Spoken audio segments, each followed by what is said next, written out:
semua? Sedih untuk apa? Ini ke tempat diri. Aku dapat kesan signal power sfera. Mengikut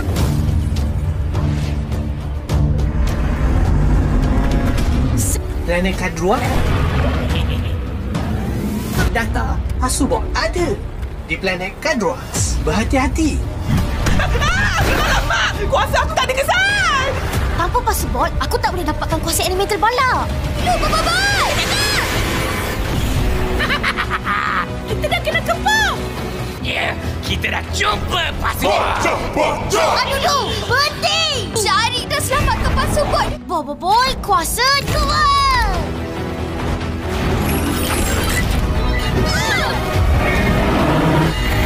Elemental fusion! Kau dah terlambat, Boboiboy. Akhirnya, Boboiboy Galaxy Story episode 4 sudah mengeluarkan episode terbarunya, yang dimana di episode terbaru kita dibawa dengan cerita yang lebih serius dan alur yang lebih kompleks dari sebelumnya. Dan Nat yakin sih gak mungkin kalian para fans masih ngeluh dengan episode terbaru dari Boboiboy Galaxy musim 2 ini, yang diadaptasi dari komik Boboiboy Galaxy musim 2 isu 7 dan isu 8 Puak Purba Kadruax, yang akan diadaptasi juga ke episode kelima terbaru dengan judul Puak Purba Kadruax. Jadi daripada kebanyakan cincongnya di awal, mending langsung saja kita mulai review Boboiboy Galaxy musim 2 episode 4 terbaru, Belantara Penuh Bahaya. Let's check this out. Yeay!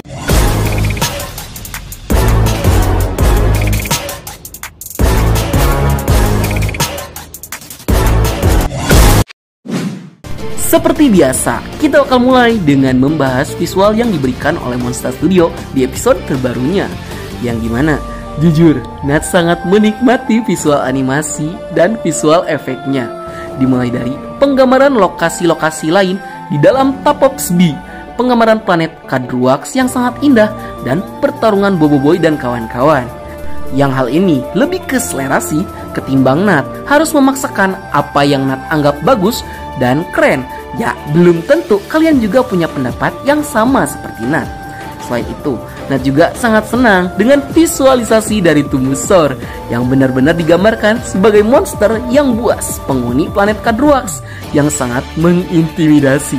The best lah untuk visual animasinya, kita nggak perlu banyak berkomentar. Selain visual yang memukau, hal yang sangat menarik yang membuat episode ketiga sangat berpengaruh terhadap episode keempat adalah penjelasan Guru Gaharum soal biji okwat yang membagongkan, yang kalian pikir saja sendiri.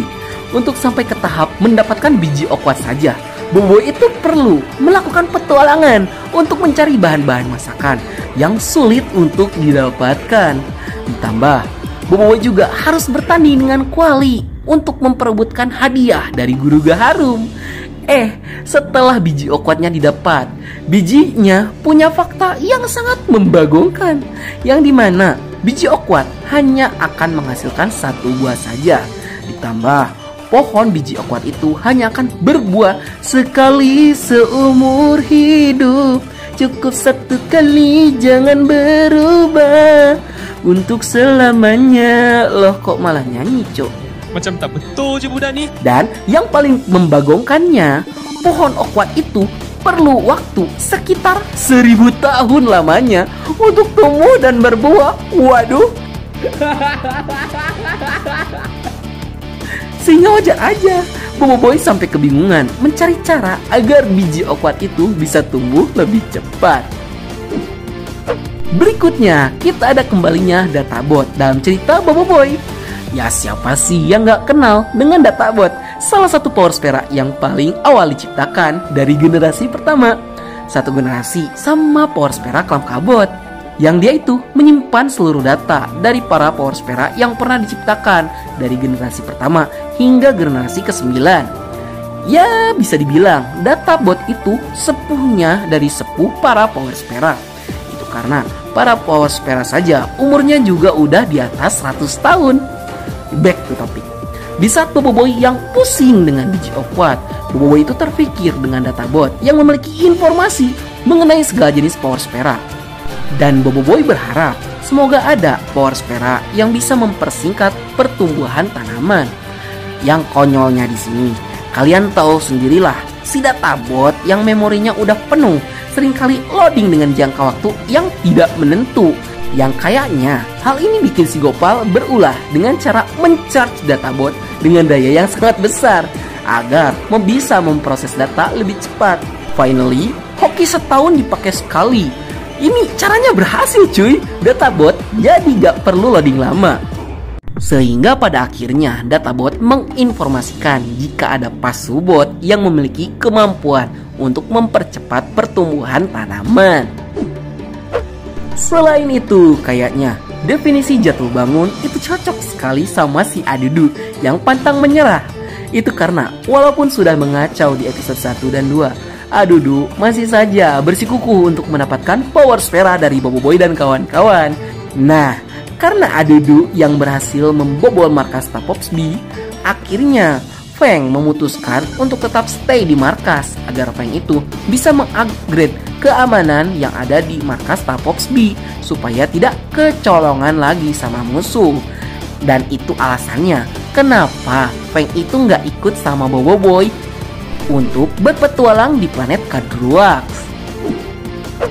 Sejauh ini yang paling Nat nikmati di episode keempat itu adalah penggambaran Tumbusor yang intimidatif, yang dimana Nat rasa Monster Studio berhasil menyajikan villain baru yang unik berupa monster atau makhluk buas.